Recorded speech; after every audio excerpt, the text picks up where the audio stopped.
Let's see.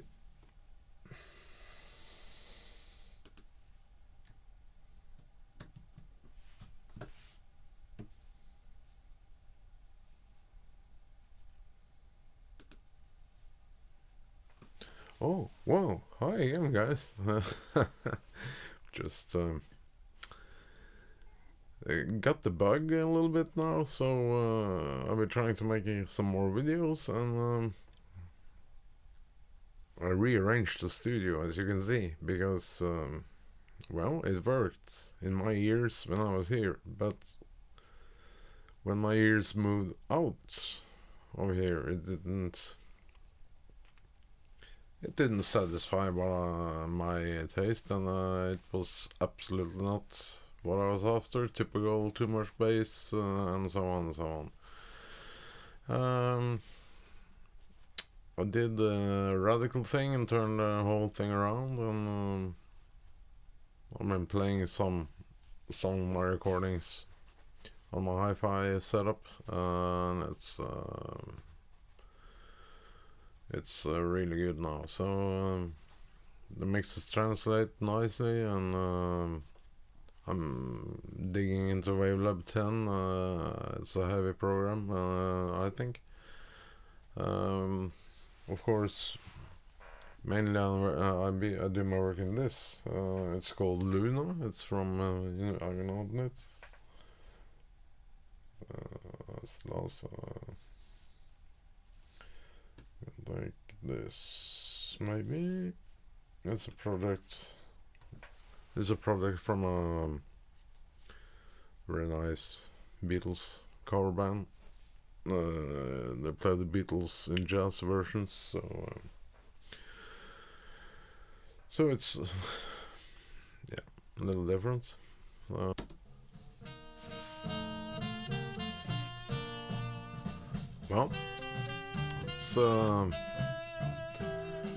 it's gonna sound good when I'm ready for it. So we can put in the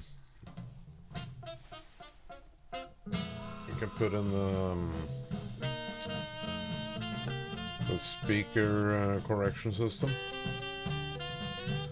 I have nothing on here now, so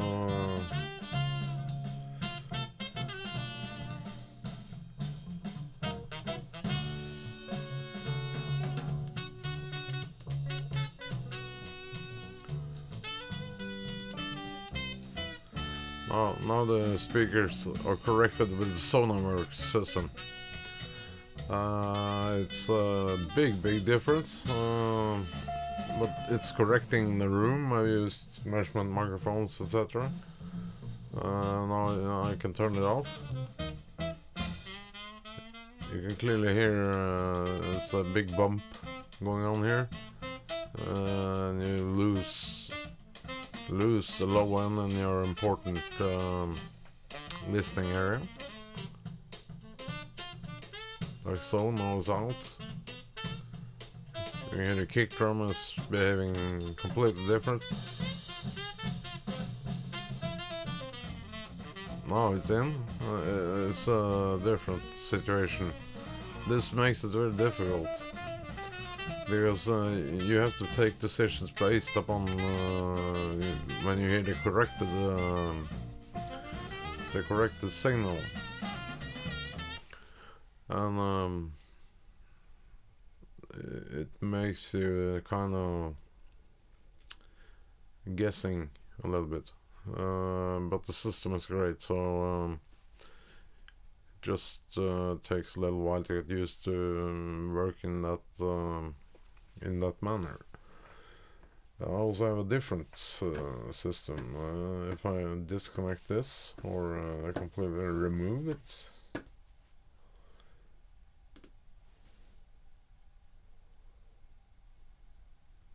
remove, there it is, and then I can put in something called an arc. It's a different system, and to my ears, which are getting a little old now, this is sounding more natural to me. It's measured in a little bit different way, but it's essentially the same thing. And I can see the results in the EQ curves. They are quite similar, but still this doesn't do that much. So you can see you have a problem in this area. You can't see it, but I guess. But it sounds to me like a more. It sounds to me like it doesn't do that much with the speaker. Just takes away a few difficulties. So it's called the ARC tree, and there is a dedicated measurement microphone used with this system, and the Sonarwork system also have a dedicated microphone for it. So you can measure all your. I'm gonna stop this now. So you can measure the correct. What do you call it? The correctness in the speakers, phase correction and amplitude and things like that. I started to use more and more my headset to do the roughs, and if it sounds good in the headset, you have a lot more freedom to work. You see, my goal is not to make anything sound different. It's to make it sound similar to what I record live. So it's a little bit tricky to work that way, because you're not adding things, you're not taking things away, you're just leaving things as they are. But you have to polish out a lot of the bleeding between the mics and things like that. So I seldom or nearly never use things like a noise gate or things like that. And the setup consists of a lot of microphones, so careful mic placement is the way to go. And in jazz, you have to be prepared for quite expressive, explosive, and dynamic playing. So if you gain it too hard, it will start to compress in the board, and that's not nice. And if you gain it too low, you have a big problem as well. So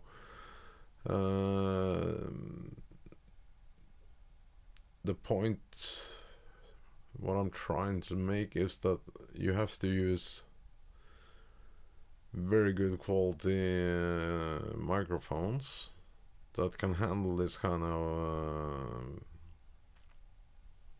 playing. It's not like a rock band, it's more they are more consistent, so you can gain the rock band in a different way. Here you have to always think about the dynamics in the music. So and it's absolutely my favorite things to do. It's the acoustic things. I'm a little bit finished with the rock stuff because it doesn't happen much. You set a mix and that's it. You also do that here, but you are if you do a mistake, it will haunt you all the way through the concert, I tell you that. So and they never show up for sound checks and things like that. They just come and play, and if you're not prepared, you're screwed in a big way. So you do your research before you start, and happy days. So but more to the point, it's been a very long time since I've been publishing my YouTube videos. There's a couple of reasons for that, but I am starting to feel quite bad, and well,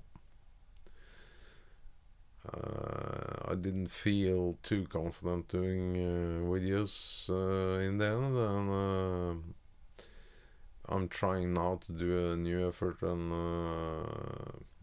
I'd like to talk a little bit about myself, but mainly I try to keep to the subject, which is the joy of music and doing live music and different tools you might need or might not need.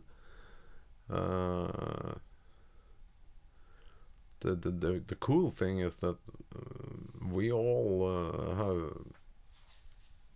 our own different ways of doing things. Some people like to emulate what they hear on records from this and that and so and so. That's so-called reference recordings. That's very cool if you know how to use it. But if you use it just because you think it sounds cool, you're never gonna get close to getting that kind of sound. But if you start analyzing what's actually happening on the record or on this track that you like or whatever, and you have a similar setup, then you might wanna dig deeper into what's happening in the lower mids, because there is a lot of shit happening in the lower mids. Bass, very many people find bass very difficult. It can be. Make sure that the bass player has a good bass sound to begin with, and if you're gonna do DI and microphone, which I often do, be sure to at least turn the face on one of them and choose the one that you think sounds the best. This may sound a little bit against every book, because most people turn the face on the microphone. It's not always the best sound. I can only emphasize this so many times. Trust your ears. Trust your ears. Don't play around with listen before you start EQing. That's my main point, because I know a lot of guys that start EQing nearly before they hear the signal. And okay, what are you actually EQing? Nothing. And when the drum or whatever starts to play, then you already did something to that sound. So check it out flat before you do anything. Be careful with the gaining, and slowly raise the fader and when you're confident with the gain, and start listening to this is the key element in doing this stuff. It's trying to separate sounds in a bigger picture, and then go back to listen to the bigger picture again. As sound guys, we are quite used to listening in layers, or in particular things we listen for. It's a curse when it comes to listening to music, for you always try to sort things out. Suddenly there's a piece of music that everything is right, and then, oh, that was beautiful, we think. Maybe I'm talking bullshit now, but this is sincerely the way I feel about it. And if you feel you have to fight a band, then it's probably one of two things. You're not good enough for the band, or the band is not good enough for you. It sounds very strange that the band is not good enough for you, but that happens. And I don't mean in a negative way that they can't play, etc. I mean it in a different way. I mean, they're not that experienced yet, so they cannot take advantage of what you have to offer. But if you're gonna offer something, they have to give something. And sometimes they won't give. I want to play this loud. Okay, you can play that loud, but it's gonna destroy. Blah blah blah. You know what I mean? If you almost the worst thing to do is to attack the drummer. You have to take it down a notch because you're killing the rest of the band. This stage is very small. No, the other guys have to turn up. Well, I can promise you this stage is gonna be loud tonight. It's not nice to be on a loud stage. When the monitor starts jumping around and they play that, yeah. In the moment they understand that it's not me I have to listen to. I play whatever I play. I have to listen to the other guy on the other side. That's what I need in my monitor. I don't need a ton of bass guitar with a big bass rig in my back. I can hear the bass. But in the beginning it's cool to have a lot of movement in the monitors, etc. But the funniest thing is that sometimes people come and, ooh, can you play louder? Yes, of course I can, but do you have a problem hearing it? No, it sounds very good, but it's so cool speakers, so play loud just to feel the... okay. That's actually not what I'm here to do. I'm here to show people the band and what they can deliver, and I need to be on this specific decibel level to separate things. I'm not in a disco trick. It's they can play. I never go to discos.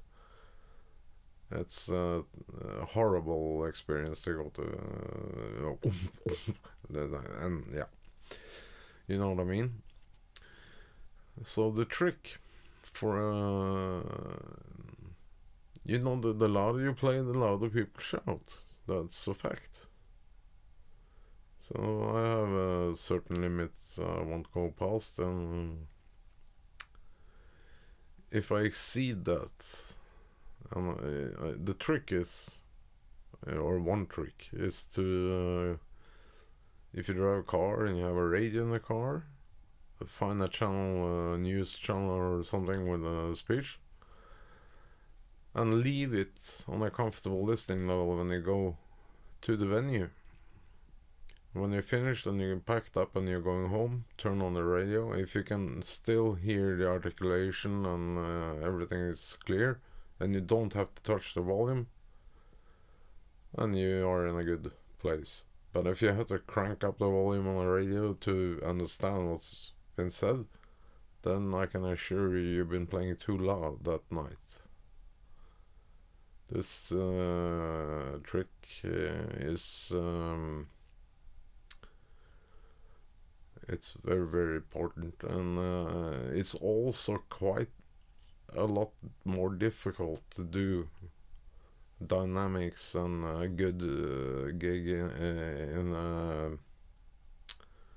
let's say around 100 dB. It's in my book plenty loud enough in the center of the room.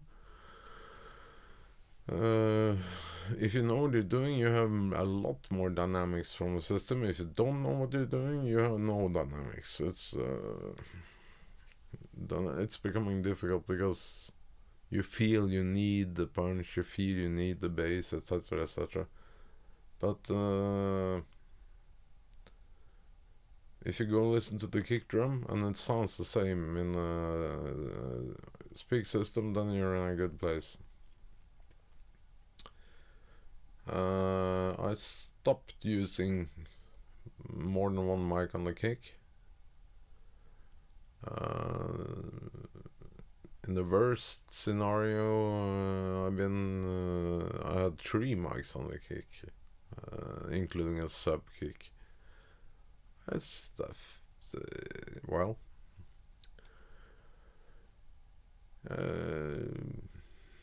maybe for Rammstein, but not for a jazz band. It's completely waste of time trying to make the kick sound like a rock band. It should be natural, and most of the time the guys don't have the traditional hole in the front head, and actually I never use that hole anymore. I tap on the drum and find where it sounds the best, and there I put the mic. In the sound hole, not too much anymore. If the only reason to put it there is if you're gonna play extremely loud, then you need it there, because it isolates some of the sounds from the outside. But I only use 4 mics on the drums. I've been using that for a few years now, and to me that's the way I prefer it. So I used to use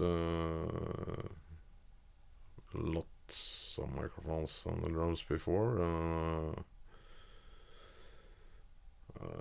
You're not in a studio, and I even use this technique in rock bands, and it's well, I have to use a little time tuning up the drums, but the more microphone you use, the more dead you need the drums to be, and that's not a nice thing.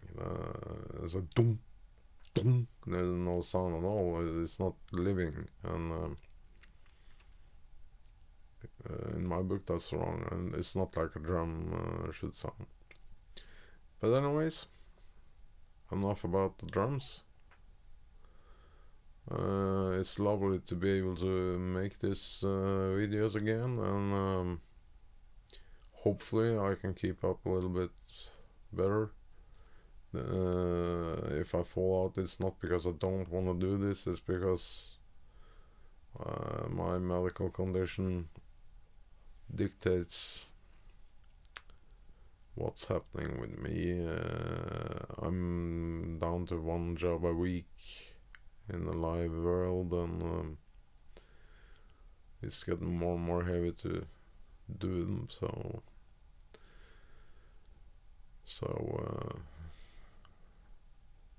don't get sick. I tell you that. I tell you that much. Don't get sick. So I'm comfortable in my new little mix room here, and as I have a problem remembering things. It's slipping away from me and things like that, but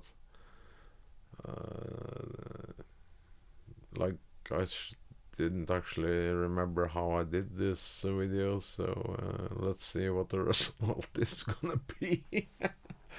So I tried something new now. I put the microphone on a straight stand here, and I have the pop screen behind the mic because it might stop reflections from the sidewall. So I'm keen to get this into the DaVinci system and try to fiddle around with it a little bit. As usual, the lighting is not perfect, but this should be better than the video I made with the mobile telephone. So just this is done with my video camera with like a optics, and of course it's done with if you remember Gustav, the big, nice, very expensive piece of kit that I have here. So hopefully it's gonna sound a lot better and look a lot.